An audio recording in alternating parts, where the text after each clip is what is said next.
I am Dr. Giriraj Singh, lecturer of chemistry. My dear students, आज के इस video में इस इलेक्ट्रोकेमिस्ट्री यूनिट के अंतर्गत शेल का विद्युत वाहक बल, इलेक्ट्रोमोटिव फोर्स किसे कहते हैं तथा नर्श समीकरण एवं गिब्स फ्री एनर्जी का स्टडी करेंगे। जरा देखते हैं। सबसे पहला टॉपिक रहेगा इलेक्ट्रोमोटिव फोर्स। इसे सेल का विद्युत वाहक बल कहते हैं।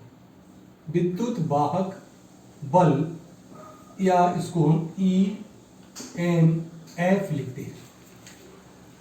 जो हमारा गैल्वेनिक शेल होता है, उस गैल्वेनिक शेल में दो अलग अलग पात्रों में इलेक्ट्रोड्स होते हैं अलग अलग, और उन दोनों इलेक्ट्रोडों को हम अर्ध सेल कहते हैं। उन दोनों अर्ध सेलों का अपना एक विभव होता है।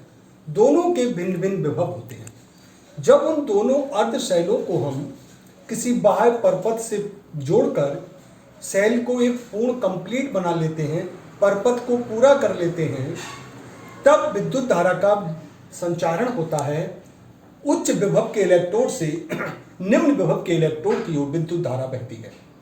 तो EMF क्या होता है? गैल्वेनिक सेल के दोनों अर्ध इलेक्ट्रोडों के विभवों के अंतर को हम उस सेल का विद्युत वाहक बल कहते हैं। फिर सुनेंगे, गैल्वेनिक सेल के दोनों इलेक्ट्रोडों के विभवों के अंतर को उस सेल का विद्युत वाहक बल कहते हैं। और ये जो विद्युत वाहक बल होता है E सेल, वो E cathode minus E anode के बराबर होता है। अब हम लोग चलते हैं नर्स्ट समीकरण, NERST, नर्स्ट इक्वेशन। ये नर्स्ट एक वैज्ञानिक थे, भौतिक विज्ञानी।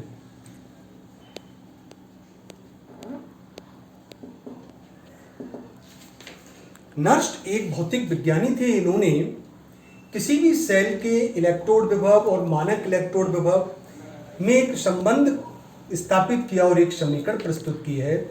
या सेल के इलेक्ट्रोड विभव और धातु आयनों की सांद्रता में संबंध व्यक्त किया, ये भी कह सकते हैं, और एक समीकरण दी जिसे नर्स्ट के समीकरण के नाम से जाना जाता है। तो माना एक इलेक्ट्रोड अपक्रिया निम्नलिखित है। एक ये इलेक्ट्रोड रिएक्शन ले रहे हैं हम, एक इलेक्ट्रोड रिएक्शन निम्नलिखित है, और ये रिडक्शन की इलेक्ट्रोड रिएक्शन लिया है। N+N ये धातु आयन है, धातु आयन जो कि विलयन के अंदर है, एक्वस है, जलीय विलयन में है। N इलेक्ट्रॉनों को इन्होंने ग्रहण किया, और M ये धातु परमाणु है, और ये M सॉलिड है। ये एक अपचयन की समीकरण ली है।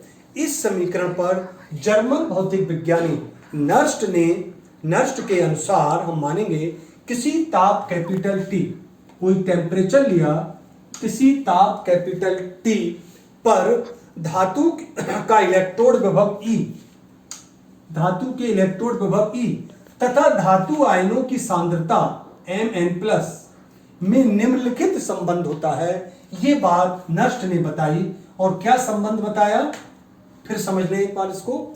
जर्मन भौतिक विज्ञानी नर्स्ट ने किसी ताप T पर किसी धातु इलेक्ट्रोड का विभव E और उसकी धातु आयनों के सांद्रता में एक संबंध व्यक्त किया, जिसे हम नर्स्ट की समीकरण के नाम से जानते हैं। और यह संबंध निम्नलिखित होता है।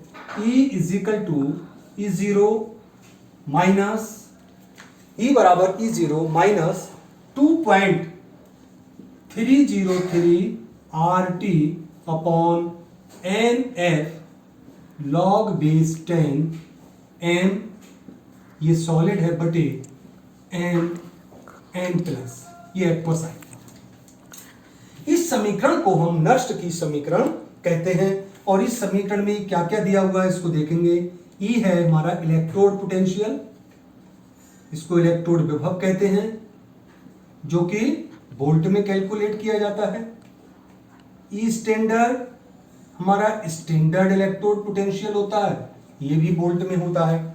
R गैस नियतांक है, गैस कांस्टेंट। गैस नेता, और इसका मान यहाँ पर लगता है 8.314 इतने जूल प्रति केल्विन प्रति मोल। ये वैल्यू यहाँ पर रखी जाएगी। टी यहाँ पर ये परमताप है, परमताप के रूप में रखा जाता है, और ये रिएक्शन 25 डिग्री सेंटीग्रेड पर होती है। तो 25 प्लस 273 बराबर 298 केल्विन का यूज करते हैं। एन इलेक्ट्रोड अपक्रिया में भाग लेने वाले इलेक्ट्रॉन्स मोलों की संख्या है। किसी भी इलेक्ट्रोड रिएक्शन में जितने इलेक्ट्रॉन्स भाग लेते हैं उनके मोलों की संख्या है ये n, और F है हमारा फैराडे नियतांक, फैराडे कांस्टेंट। और इस फैराडे नियतांक का जो मान होता है 96,485 कूलाम प्रति मोल। ये मान हमको इसका लगाना है। तो जरा ये वैल्यू इसमें रखते हैं। तो E बराबर E0 माइनस 2.303 8.314 298 बटे n इंटू 96,485 कूलाम प्रति मोल। लॉग बेस 10 n सॉलिड बटे ये सॉलिड है इसका मास, और ये एक्वस आयन है बिलियन के अंदर।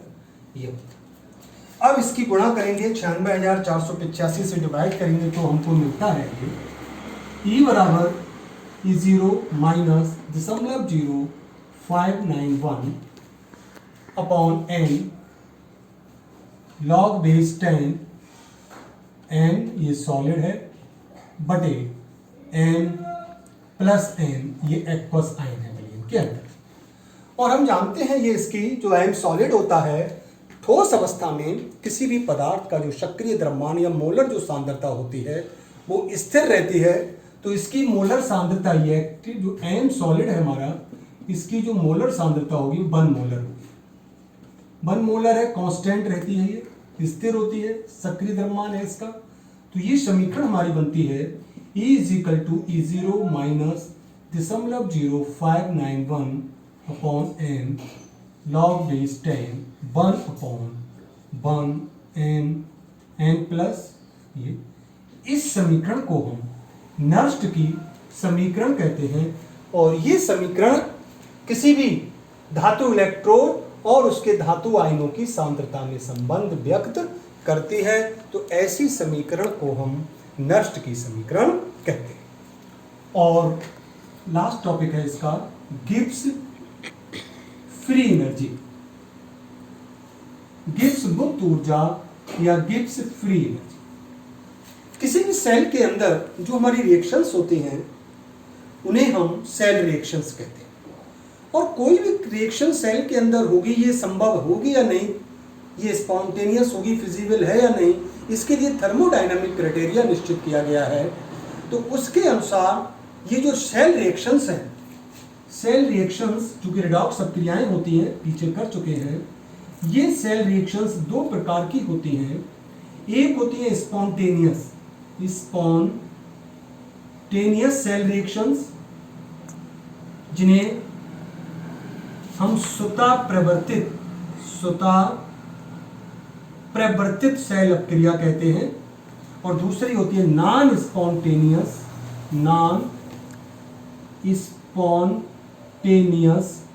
Cell reaction. ये जो रिएक्शंस होती हैं ये स्वतः अप्रवर्तित होती है, नॉन स्पॉन्टेनियस। तो ऐसी सेल अपक्रियाएं जिनमें होने की स्वतः प्रवृत्ति होती है, ये रिएक्शन अपने आप होती हैं, स्वतः प्रवृत्ति होती है इनमें होने की, और ये ऐसी रिएक्शंस को हम स्पॉन्टेनियस रिएक्शंस कहते हैं। और जिन रिएक्शंस में स्वतः होने की स्वाभाविक प्रवृत्ति नहीं होती है उन्हें हम नॉन स्पॉन्टेनियस रिएक्शंस कहते हैं। तो जिन स्पॉन्टेनियस जो रिएक्शंस होती हैं, इन अपक्रियाओं के लिए जो गिब्स फ्री एनर्जी है, जिसको कि हम जी कहते हैं, और ये गिब्स फ्री एनर्जी ऊर्जा का अंतर होता है डेल्टा जी। तो वे अपक्रियाएं स्वतः प्रवर्तित होंगी जिनके लिए गिब्स फ्री एनर्जी का मान ऋणात्मक होगा। तो तो स्वतः परिवर्तित अपक्रियाओं के लिए delta G is always lesser than zero. इनके लिए डेल्टा जी का मान सदैव ऋणात्मक आएगा। तो ऐसी अपक्रियाएं फिजिबल होंगी। और उस सेल रिएक्शंस में जो वर्क होता है, इन अपक्रियाओं में हमको वर्क भी मैक्सिमम मिलता है, डब्ल्यू मैक्सिमम। और यही वर्क जो होता है delta G is equal to work को हम लिखते हैं एन एफ ई, ये ई सेल का है। तो यहां पर ये जो गिब्स फ्री एनर्जी है, ये उस सेल रिएक्शंस के द्वारा जब ऊर्जा उत्पन्न होती है, विद्युत ऊर्जा का रासायनिक ऊर्जा में परिवर्तन होता है, तो सेल के द्वारा कुछ कार्य किया जाता है। ये कार्य इसीलिए ऋणात्मक चिन्ह लिया क्योंकि सेल कार्य करता है, उसकी ऊर्जा घटेगी, माइनस में आएगा। तो ऊष्मागतिकी चिन्ह के अनुसार यहाँ W का मान ऋणात्मक रखा जाता है। तो यहाँ पर ये जो इनर वर्क है वही गिब्स फ्री एनर्जी कहलाती है। तो डेल्टा जी बराबर माइनस एन एफ ई, और ये शेल है। अगर हम स्टैंडर्ड गिब्स फ्री एनर्जी की बात करें, delta G standard is equal to minus N F E cell standard आ जाएगा। वही एन इलेक्ट्रोड अपक्रिया में भाग लेने वाले इलेक्ट्रॉन मोलों की संख्या है, एफ फैराडे नियतांक, ई सेल का इलेक्ट्रोड पोटेंशियल होगा। अगर ये मानक लेंगे तो हमको मानक सेल इलेक्ट्रोड रखना पड़ेगा। सामान्य गिब्स फ्री एनर्जी लेंगे तो हमको सेल का इलेक्ट्रोड विभव रखना होगा। जो अपक्रियाएं स्वतः अपरिवर्तित होती है, नॉन स्पॉन्टेनियस, इन अपक्रियाओं के लिए डेल्टा जी का मान पॉजिटिव होता है। अगर बेसी रासायनिक अपक्रियाएं या बेस सेल अपक्रियाएं जिनके लिए डेल्टा जी का मान पॉजिटिव होता है, वो स्वतः अपरिवर्तित होती हैं। इनमें स्वतः होने की स्वाभाविक प्रवृत्ति नहीं होती है। इस प्रकार हम गिब्स फ्री एनर्जी की सहायता से ये बता सकते हैं, थर्मोडायनामिकली वेरीफाई कर सकते हैं कौन सी अपक्रिया संभव है और कौन सी अपक्रियाएं नहीं। तो इसके साथ ही ये हमारी इलेक्ट्रोकेमिस्ट्री का यूनिट यहाँ पर समाप्त होता है। Thank you.